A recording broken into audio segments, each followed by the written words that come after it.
Isa na namang college student ang nasawi dahil sa isang hazing ceremony. Ang biktima ay isang 25 years old na graduating student ng Philippine College of Criminology. Kinilala ang biktima na si Aldrin Bravante. Taga Cavite pero nag-aaral siya sa PCCR sa Manila. And allegedly, ang fraternity na nagsagawa ng hazing sa kanya ay Tau Gamma Phi. Kasalukuyan ang hawak ng QCPD ang 4 sa mga miyembro ng Tau Gamma Phi PCCR chapter. Bale ang nangyari ayon sa balita, habang sinasagawa yung hazing kay Bravante, nawalan ito ng malay. So ang ginawa ng dalawang frat members ay isinugod si Bravante sa ospital. Pero DOA na or dead on arrival na si Bravante nung makarating ng ospital. Aside dito sa dalawang frat members, may dalawa pang frat members din na nandoon during the hazing ceremony ang sumuko na rin sa QCPD. Sinasabing 60 na palo sa pamamagitan ng paddle ang tinamo nitong biktima. Aside dito sa mga palo, nakita rin na may mga cigarette burns itong biktima sa kanyang katawan. Ayon sa QCPD, pinaghahanapan nila ang ibang mga kasama during dito sa hazing ceremony na ginanap. Ginawa yung hazing sa isang abandonadong building sa Quezon City. Nagbigay ng 8 pang pangalan itong 4 na fratmen na sumuko at kasalukuyang pinaghahanap ito ng QCPD. Pero paniniwala ng QCPD, hindi lang ito ang lahat ng mga kasama dun sa hazing ceremony. Nakakalungkot lang na isa na namang graduating student ang nasawi dahil sa hazing.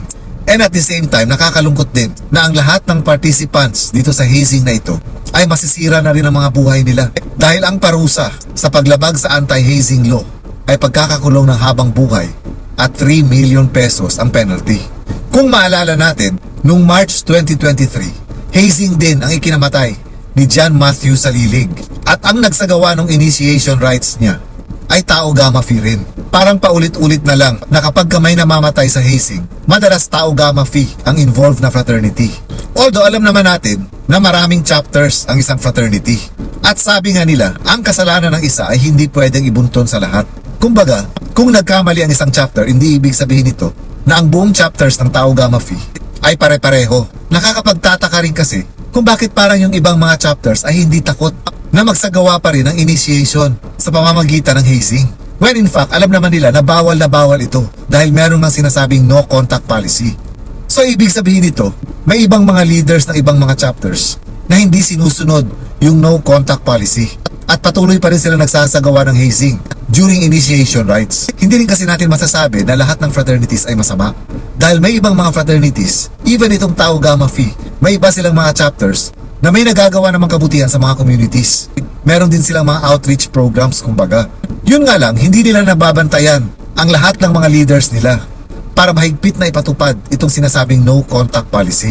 Kung tutuusin kasi, maganda talagang intensyon ng isang fraternity dahil ito ay nagpo-promote ng kapatiran. Nagiging masama lang ito dahil sa pagkakaroon nila ng initiation rites katulad nitong hazing na ilan na ang naging biktima. So sa palagay ko, kahit gaano pa kahigpit ang gagawing batas para sa anti-hazing law, as long as merong mga leaders ang mga fraternity chapters na hindi sumusunod sa sinasabing no contact policy, patuloy na may mga taong madidisgrasya sa hazing. Not unless kung i-ban totally ang mga fraternities, which I think is impossible. Kahit pa sabihin na i-ban itong mga fraternities sa mga paaralan, sa mga colleges or mga universities, hindi pa rin ito magiging epektibo para sa akin. Dahil paglabas nila ng kanilang mga schools, pwede pa rin doon gawin ang recruitment. Nakakabahala lang itong mga ganitong pangyayari dahil karamihan ng mga biktima ay mga estudyante.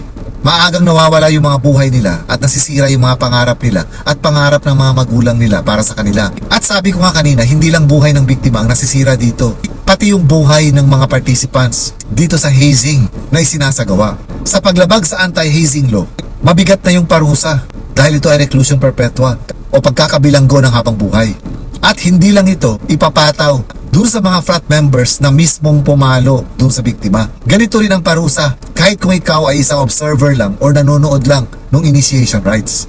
Dahil ang sinusunod sa batas na ito ay ang sinasabing the act of one is the act of all. Ibig sabihin, ang gawain ng isa ay gawain ng lahat.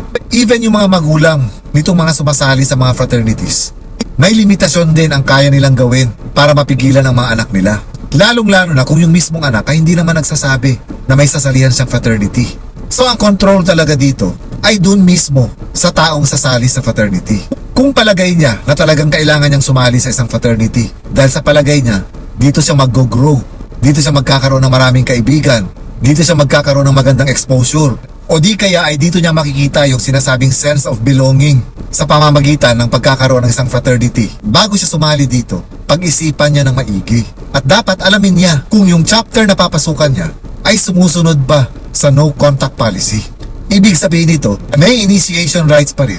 Pero hindi yung klase ng initiation rights katulad ng hazing or yung mga nakakasakit at nakakamatay na klase ng initiation. Huwag nilang basta isugal yung mga buhay nila dahil sayang na sayang yung mga buhay, lalong-lalo na kung mga bata pa sila, para kitilin lang ng isang hazing. At ang mas masakit pa dito, ang kumikitil sa mga buhay nila ay mga kapwa frat members nila. Nawawala yung sense ng kapatiran kapag kaganito. Dahil walang kapatiran, ang kailangan saktan ka na maaaring ikamatay mo para lang makuha yung loyalty mo. Matagal na at paulit-ulit nang nangyayari yung may namamatay dahil sa hazing. Kumbaga parang ang hirap ng hanapan ng solusyon kung paano ito makontrol or mapigilan. Hindi rin kasi magiging sagot na dapat i-ban na sa buong bansa ang mga fraternities. Dahil sa palagay ko, ito ay imposibleng mangyari. So ang mga responsibilities nito ay nakasalalay sa mga leaders ng mga chapters ng bawat fraternity. At syempre pa, doon mismo sa head or sa main chapter na dapat sinisiguro nila na yung mga leaders nila ay sumusunod dito sa no contact policy.